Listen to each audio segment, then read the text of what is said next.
বছর। নাম? ধন্যবাদ। আমি উজ্জ্বল ঘোষ। বাড়ি? আমি হুগলি জেলার বলাগড় ব্লকের বাড়িপাড়া গ্রাম থেকে আসছি।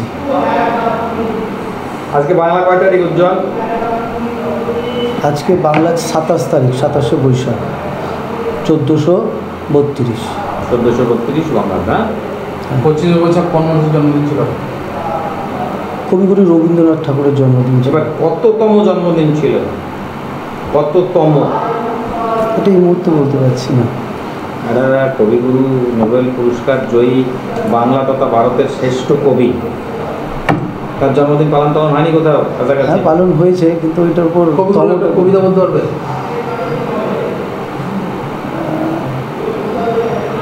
এই মুহূর্তের সঙ্গে খাপ খাইয়ে হচ্ছে না বলে তোমার ক্লাসের ছেলেরা যদি আবদার করলো? না, সেটা হবে। রবীন্দ্রনাথের অসংখ্য, হ্যাঁ, সেই জন্যই অনেক কবিতা আছে। ক্লাসে কি বলবে? না, রবীন্দ্রনাথের অসংখ্য কবিতা তেমন নয়। 8 কবিতা মনে আছে? হ্যাঁ, বলো দেখে। হাট রবীন্দ্রনাথ ঠাকুর। কুমোরপাড়ার গরুর গাড়ি, বোঝাই করা কলসি হাড়ি, গাড়ি চালায় বংশীবদন, সঙ্গে যে যায় ভাগ্নে মদন। বক্সিগঞ্জে পদ্মা, হাট বসেছে শুক্রবারে, বক্সিগঞ্জে পদ্মা পারে, জিনিসপত্র জুটিয়ে এনে গ্রামের মানুষ বেচে কেনে। সর্ষে বেগুন পটল মূলো, বেতের বোড়া ঝামা কুলো, সর্ষে ছোলা ময়দা আটা, শীতের র্যাপার নকশা কাটা, ঝাঁঝরি করা বেরি হাতা, শহর থেকে সস্তা ছাতা। এটুকুনি মনে আছে। কলসি বড়া এখো ঘুরে, মাছি যত বেড়ায় উড়ে। তারপরে খুব একটা মনে হয়।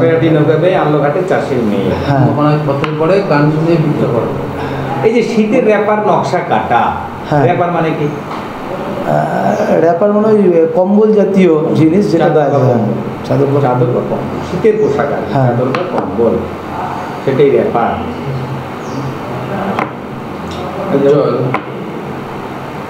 তুমি আমার জাতীয় সঙ্গীত গিয়ে শোনাবো। ঠিক আছে, আমি তাহলে উঠে দাঁড়িয়ে গেছি। জাতীয় সঙ্গীতের হবে গান। হ্যাঁ, সাবধান পজিশন, হাতে আরো টান টান হবে। জনগণ মন অধিনায়ক জয় হে ভারত ভাগ্য বিধাতা, পঞ্জাব সিন্ধু গুজরাট মারাঠা, দ্রাবিড় উৎকল বঙ্গ, বিন্দ হিমাচল যমুনা গঙ্গা, উজ্জ্বল জলধি তরঙ্গ। তব শুভ নামে জাগে, তব শুভ আশিস মাঘে, গায়ে তব জয় গাথা। জনগণ মঙ্গল দায়ক জয় হে ভারত ভাগ্য বিধাতা, জয় হে জয় হে জয় হে, জয় জয় জয় জয় হে। এই মাঘের জায়গায় মাঘে হয়ে গেছে, মাঘে হবে না, মাঘে মানে চাই আর কি, চাই। সেখানে ওই আশিস মাঘে, তোমার উচ্চারণ হয়েছে আশিস মাঘে, মাঘে না, আশিস মাঘে, মানে আশিস চাইছে, মঙ্গল কামনা চাইছে। বেশ।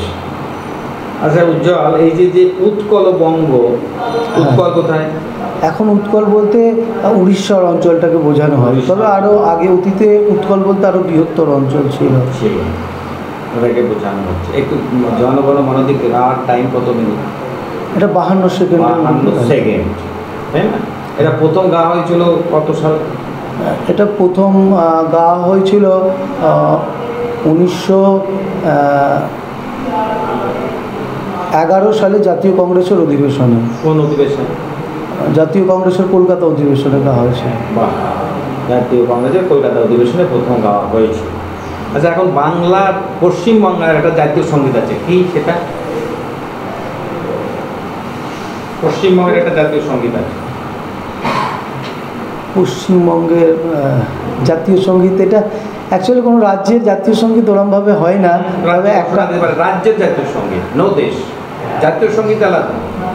যুক্তরাষ্ট্র যেখানে, আমাদের তো প্রকৃত যুক্তরাষ্ট্র নয়, কিছুটা কম, কিছুটা কম। হ্যাঁ। কথাটা ভালো করে বলছো, যেখানে প্রকৃত যুক্তরাষ্ট্র আছে সেখানে রাজ্যের ক্ষমতা বেশি আছে, সেখানে রাজ্যের ক্ষমতা কেন্দ্রের চাইতে বেশি আছে, এবং সেখানে একটা প্রতিটি বলি সেখানে প্রতিটি রাজ্যে সুপ্রিম কোর্ট আছে, হ্যাঁ, প্রতিটি রাজ্যে সুপ্রিম কোর্ট আছে। তার রাজ্যে থাকবে না কেন? আমাদের তো যুক্তরাষ্ট্র। একটা দ্বিজেন্দ্রলাল রায়ের গানকে আমাদের রবীন্দ্রনাথেরই একটা গান, পশ্চিমবঙ্গ জাতীয় সঙ্গীত, বাংলার মাটি বাংলার জল বাংলার হ্যাঁ, বায়ু বাংলার পাখি। এটাকে রাজ্য সরকার ঘোষণা করেছিল। তাহলে তুমি এটা বলতে পারছো না? তোমার তো তর্কে যাওয়ার দরকার নেই যে রাজ্যের হয় না, হতে পারে না। তুমি তো জানো, আমি তোমাকে সেদিন বুঝিয়ে দিলাম, রাজ্যেরও জাতীয় সঙ্গীত হয়। আমাদের এটা প্রকৃত যুক্তরাষ্ট্র নয়, আধা যুক্তরাষ্ট্র। এখানে যেখানে যুক্তরাষ্ট্র সেখানে কেন্দ্রের চাইতে রাজ্যের ক্ষমতা আরও বেশি। যে কোনো সময় যে কোনো রাজ্য বেরিয়ে যাওয়ার ডিসিশন নিতে পারে, তার বিধানসভায় তার আইনসভায় এই বিল পাস করাতে পারে। আমরা দেশে থাকবো না, বোঝা গেছে? কারণ তাদের সুপ্রিম কোর্ট থাকে। শুধু রাজ্যে রাজ্যে বা জাতীয় স্বার্থের কোনো কেস হলে দেশের সুপ্রিম কোর্টে সেই মামলা যায়, তাছাড়া দেশের সুপ্রিম কোর্টে অন্য মামলা যায় না। আমাদের যেরকম সুপ্রিম কোর্ট একটা, আর যুক্তরাষ্ট্রের সুপ্রিম কোর্ট রাজ্যে রাজ্যে। বোঝা গেল না কেন? হ্যাঁ, আমেরিকায় 50টি রাজ্য আছে, 50টি আছে সুপ্রিম কোর্ট, আর একটা আছে পুরো দেশের জন্য 51 সুপ্রিম কোর্ট।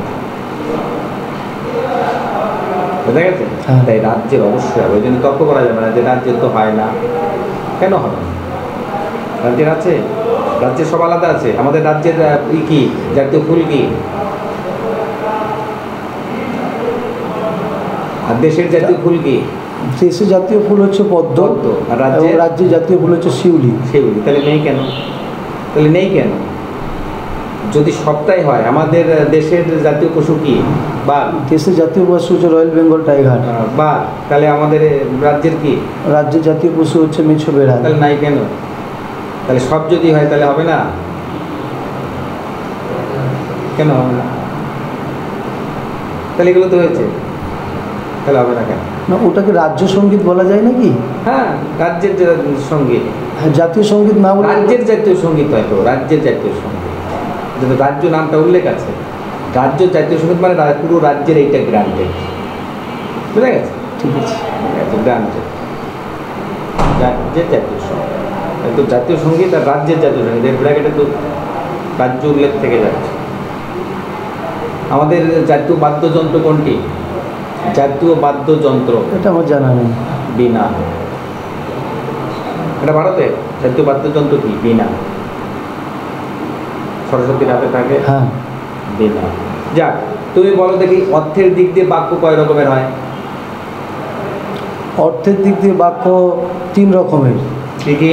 সরল বাক্য, জটিল বাক্য। ওটা গঠনগত দিক থেকে, ওটা অর্থের দিক থেকে। অর্থগত দিক থেকে, অর্থগত দিক থেকে হ্যাবাচক, নাবাচক এবং প্রশ্নসূচক। এছাড়া বিশেষসূচক হয় না? বিষয়সূচক, নির্দেশক। তাহলে মোট 6 রকম। 6 রকম। আর গঠনগত দিক থেকে 3 রকম।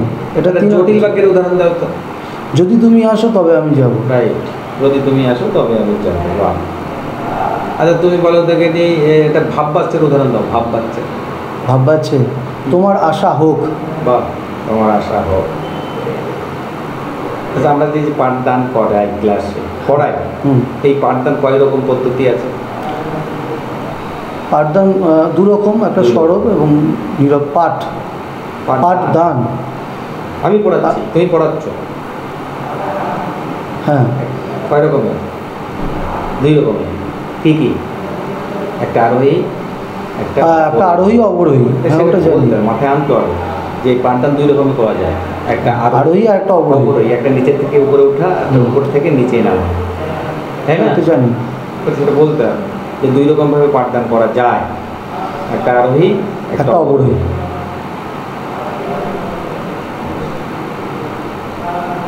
এই যে জম্মু কাশ্মীরের সঙ্গে ভারতের যে যুদ্ধ হচ্ছে, জম্মু কাশ্মীর নিয়ে যে গণ্ডগোল, ভারত পাকিস্তান, এই ভারত পাকিস্তানের এই যুদ্ধে আমাদের 2জন মহিলা খুব পারদর্শিতার সাথে যুদ্ধ করছে। তাদের নাম কি?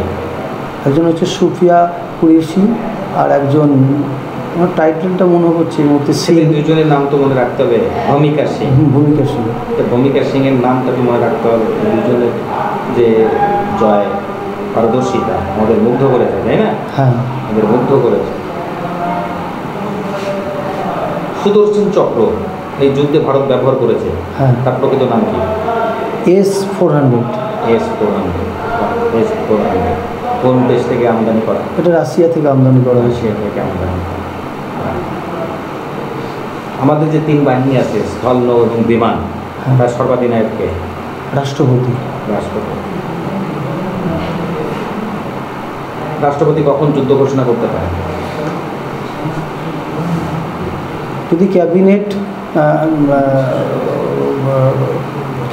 যদি করে রাষ্ট্রপতিকে লিখিত আবেদন, হ্যাঁ লিখিত ক্যাবিনেটের লিখিত আবেদন ভিত্তিতে যুদ্ধ ঘোষণা করতে হবে। কথাটা মনে আসছে না যে লিখিত ক্যাবিনেটের লিখিত আবেদনের ভিত্তিতেই রাষ্ট্রপতি যুদ্ধ ঘোষণা করতে পারেন। পাকিস্তানের সাথে আমাদের ঘোষিত যুদ্ধ হয়েছে কত সালে?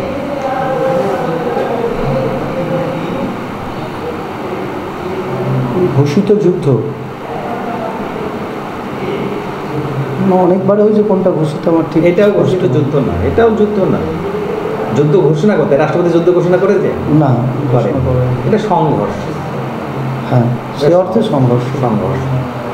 কার্গিল যুদ্ধ সংঘর্ষ, রাষ্ট্রপতি কোনো নোটিফিকেশন করেনি না, কারণ ক্যাবিনেট তাকে লিখিত কোনো আবেদন করেনি।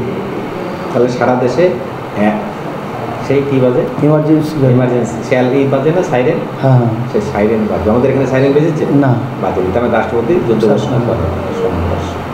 1947 কয়েকবার করেছে, আর 1965 কয়েকবার করেছে, আর 1971 পাকিস্তানের সাথে। আর দুটো সংঘর্ষ, 99 সালে আর এই যে 25, এখনও যুদ্ধ ঘোষণা করেনি রাষ্ট্রপতি। চীনের সাথে যুদ্ধ হয়েছিল কত সালে আমাদের? ওটা 1962 সালে। 1962 সালের 20 অক্টোবর। লাল ফৌজ কোন দেশ? তাদের লাল ফৌজ চীনে মাও জেডংয়ের নেতৃত্বে গঠিত হয়েছিল। সৈন্য সংখ্যার বিচারে ভারত পৃথিবীতে কোন স্থান অধিকার করে? সৈন্য সংখ্যার বিচারে ভারতবর্ষ দ্বিতীয়। ফার্স্ট হচ্ছে চীন। ভারত দ্বিতীয়। তাহলে আর কিছু ধরা না, আর কেউ আসেনি বলছো না।